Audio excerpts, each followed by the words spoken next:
is Awake and this is the 6 a.m. news here on 3FM 92.7. Coming up this morning, anti-graft campaigner backs OSP's efforts and urges action on illegal mining reports. Leaving any stone unturned to make sure that persons who have facilitated the dark situation we find ourselves in are not just, left to go scot-free. Also, political analysts warn NPP's thank you tour is deepening divisions. The thank you tour, it should have been a unity tour so that they would have dealt with issues that have reared their ugly heads within the party. And much later, Ghana introduces chip-embedded passport, promises 15-day delivery. We'll tell you about that shortly. We have more details on these and many more stories. Please stay with us.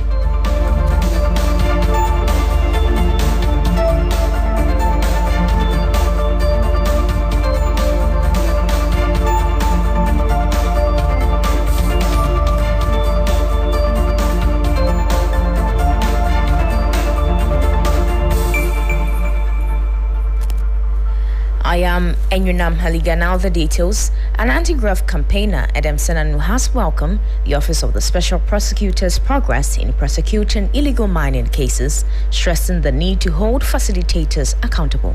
The OSP has charged a former presidential staffer, Charles Bisu, with corruption, accusing him of taking 35,000 Ghana cedis to bypass mining license verification procedures. Reacting to this move by the OSP, Mr. Senanu also urged authorities to act on the Professor Frimpong Boateng report and appoint committee members with due diligence. Particularly in the context of the illegal mining threats that we face, it's good to know that we are not leaving any stone unturned to make sure that persons who have facilitated the dark situation we find ourselves in are not just, left to go scot-free. Hopefully the evidence is credible and in court we'll find that some persons will be held culpable. When a defendant in the case is trying to exploit the system to find any form of technicality they can use to prevent you from making progress, they will do what they can. But if the systems do work, eventually the courts will dismiss what is not, valid, and then there will be progress. I guess that the OSP itself and other agencies will be paying attention to what else was in that report. I think that for me, it tells you that when you're setting up these kind of committees, a lot more due diligence into the background of the persons you are appointing with these positions. It's important. Anti-graft campaigner Adam Senanu there.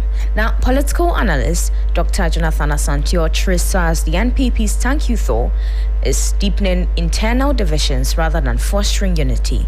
He believes that while the tensions may worsen, allowing open expression could help rebuild the party after internal elections. It will be very difficult for the party leadership to call them to order as of now because though Dr. Baumia is still the leader of the party, the other leading members and leading candidates will want to upstage him. And this tour that is supposed to be, I was thinking it should have been a unity tour instead of, thank you tour. It should have been a unity tour so that they would have dealt with issues that have reared their ugly heads within the party. But you see, the competition is ahead of them. In a not too distant future, they will go to the polls to contest internally. So obviously, everybody is timing and calculating what they have to say and what they ought not to say, because it is a very grand stage for anyone who intends to be the presidential candidate of the NPP to market him or herself at this point in time. You hear the voice of political analyst Dr. Jonathan Asante. Now, moving on, the Minister of Youth Development and Empowerment, George Pariado, says the Ejumara project or program has been launched to support young entrepreneurs with funding, mentorship, training, and market access, starting with 100 million Ghana cedis. He assured that the selection process will be transparent, leveraging on AI to eliminate favoritism. The end game is simple. It's to create jobs for Ghanaian youth. It's to help Ghanaian people, 12 young people in this country who have innovative ideas, who have business plans to be able to realize those dreams so that they can bring to reality those dreams and make or build businesses out of it. And so we are here to support Ghanaian entrepreneurship. In the budget for 2025, government allocated 100 million Ghana cedis for the Jumeirah program. And so part of that money will be used as seed capital. We are also looking at other innovative ways of raising funds to support this program. We've gotten in touch with our development partners. Currently, government has given us 100 million to start with. His Excellency has also made further commitments by seeing to it that during the mid-year budget, as at how the program rolls out, some additional funding will be allocated to us. And so, as I speak to you, we have 100 million Ghana cedis available to start a Jumeirah. That was the Minister for Youth Development and Empowerment, George Opariado. Now, moving on, the Court of Appeal has set June 5 to rule on the case of Yao Asante Agyemang, an alleged accomplice of the notorious armed robber Atai. Agyemang, a mechanic, was sentenced to 35 years for conspiracy to commit robbery and has served over 20 years in prison. My colleague Lord Edwasare reports. In court on Monday, April 28, counsel for Yao Asante Agyemang told the court that they accept the appeal to the prosecution and they did not file any opposing documents. The three-member panel of the Court of Appeal, presided over by Justice Janapari Battels Kujo and including Justice Stephen Opong, as well as Justice Abaji Tando, then adjourned the case to June 5, 2025 to give judgment on the matter. Asante Agyemang was sentenced for 35 years, together with other accomplices of Raymond Ayi Ayite, infamously known as Atai, on the charges of conspiracy to commit robbery. According to Judge Shaw, his client's only link to the convict was that his workshop was the avenue where members of Atai's syndicates repair their motorcycles. When I got wind of the case through the efforts of the then governor of Southern Prison, I looked into the case and I felt that there were some grounds of appeal because there was no evidence to link him either with the conspiracy or with the actual operation carrying out of the robbery. So I filed my appeal out of time, obviously, but the court agreed with me. And then it's been a long journey. It's almost 8 years now because, first of all, the records of the court were missing. We had to go to archives. We have to do a whole lot of things. So the appeal is now ready and it's now for judgment. Atai was notorious for various forms of robberies, including carjacking, jewelry looting, house raids, among others. His name evoked fear whenever it was mentioned due to the scar he left on his victims. Despite several close calls between him and the police, he remained a myth because his identity was not readily known or ascertained.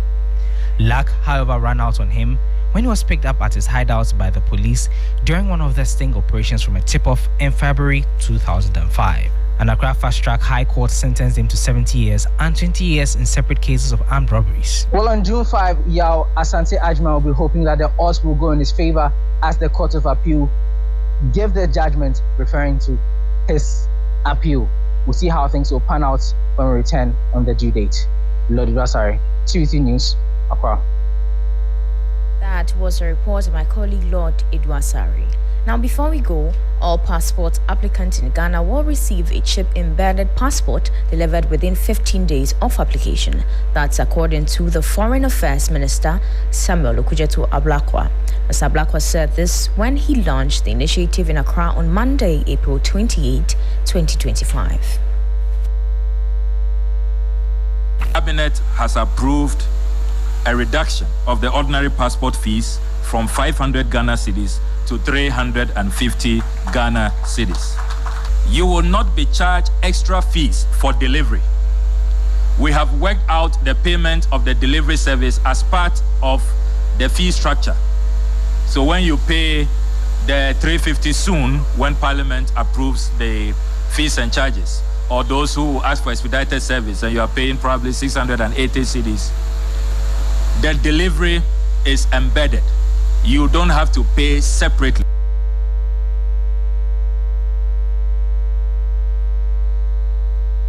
That was the Foreign Affairs Minister Samuel Okudzeto Ablakwa. Now, please stay tuned. Business comes right up.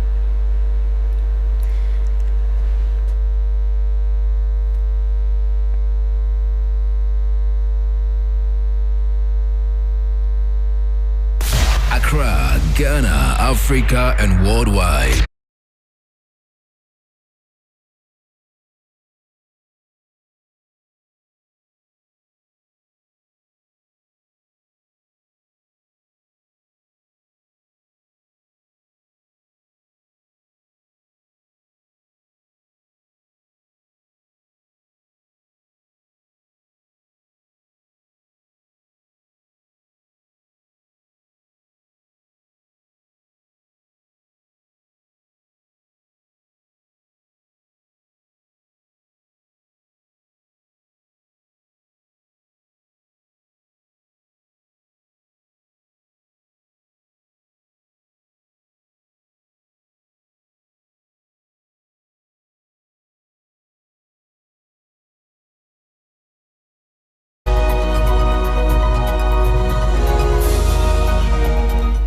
It's now time for the business new hears on 3FM 92.7. Coming up this morning, Ghanaian Union of Traders anticipate greater price stability amid continuous improvement in cedi against dollar. It continues to go the tangent that we are seeing, then it wouldn't be the situation that you go and buy something 10 cedis today and then you go tomorrow, it is 12 cedis or 13 cedis. Also, President John Mahama appoints Matilda Asante-Siedu, second Deputy Governor of the Bank of Ghana, to complement leadership change in the central bank. And much later, the Ghana Association of Bank calls on Bank of Ghana to separate bank fraud cases from those of other financial institutions to reflect the true picture.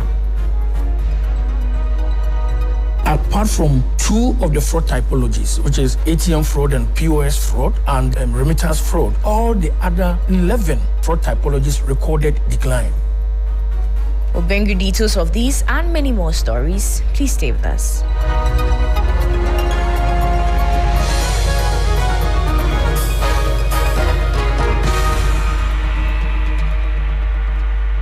The details now.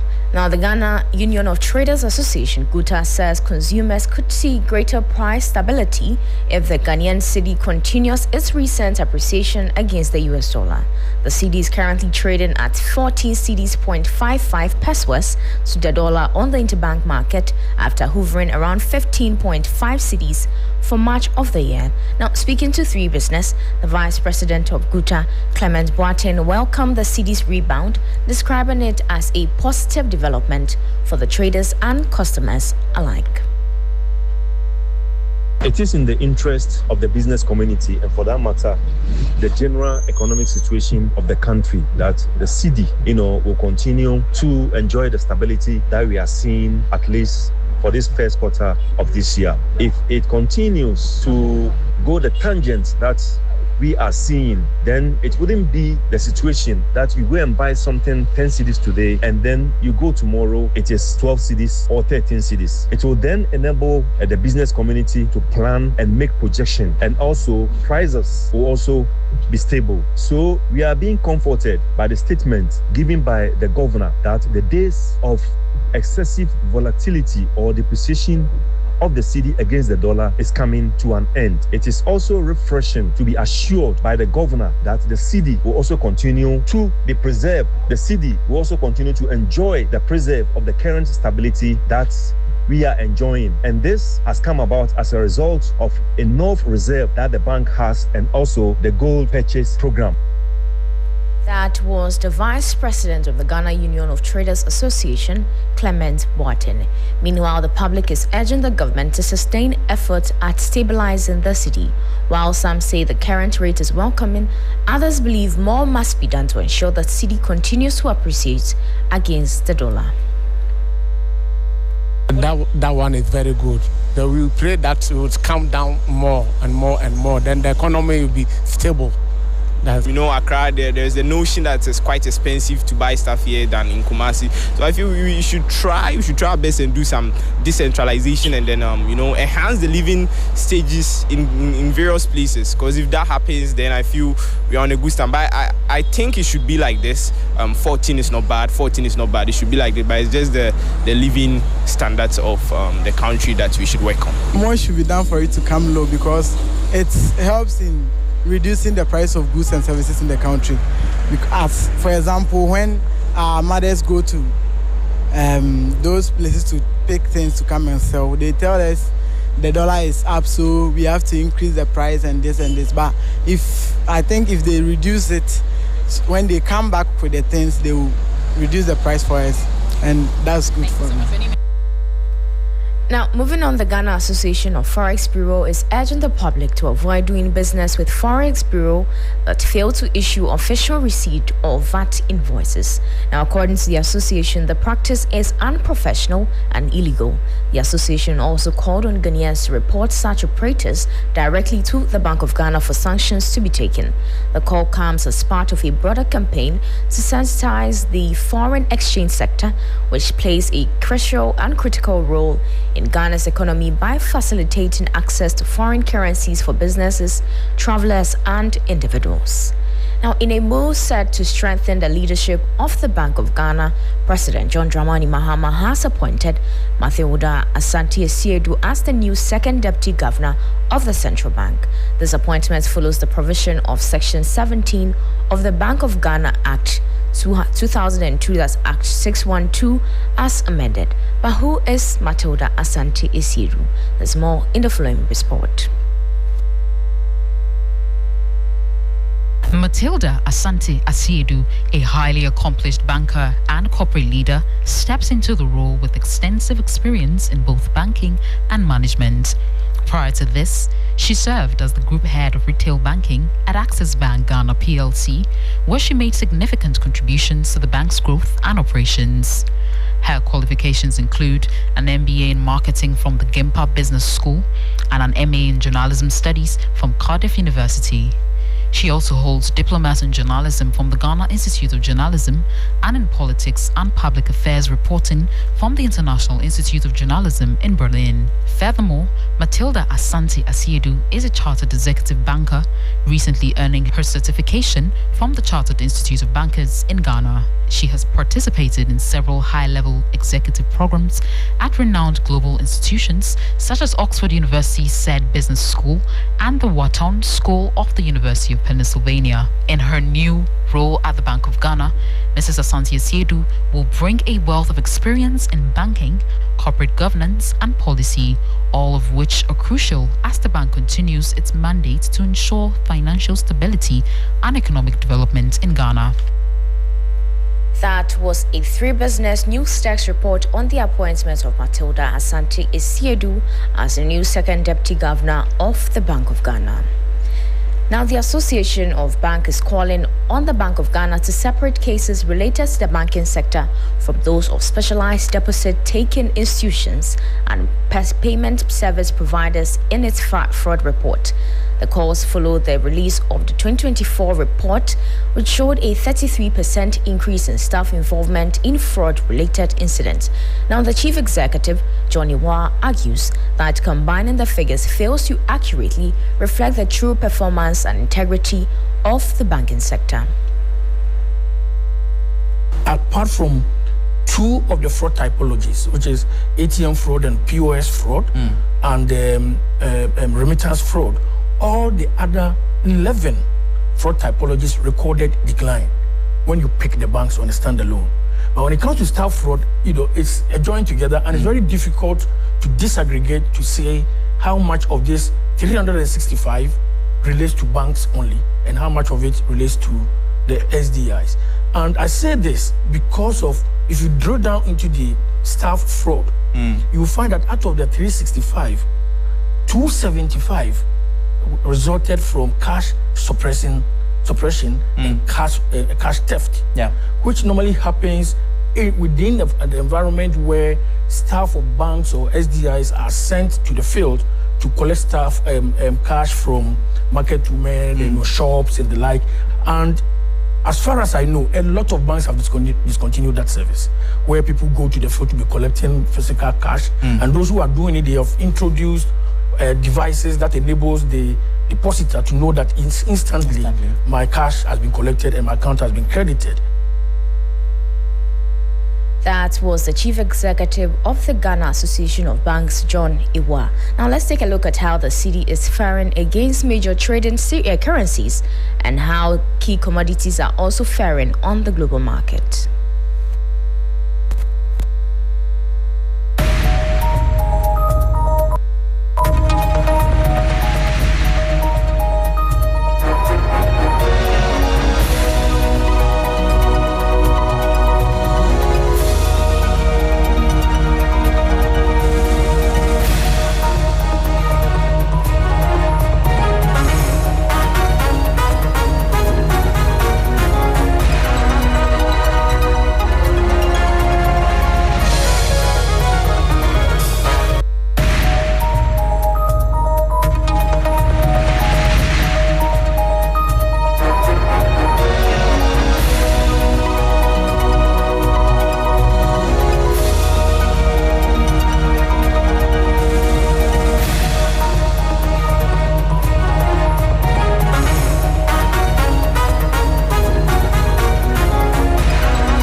Apologize for that mishap, and we will bring you updates on the commodities market in our subsequent bulletin.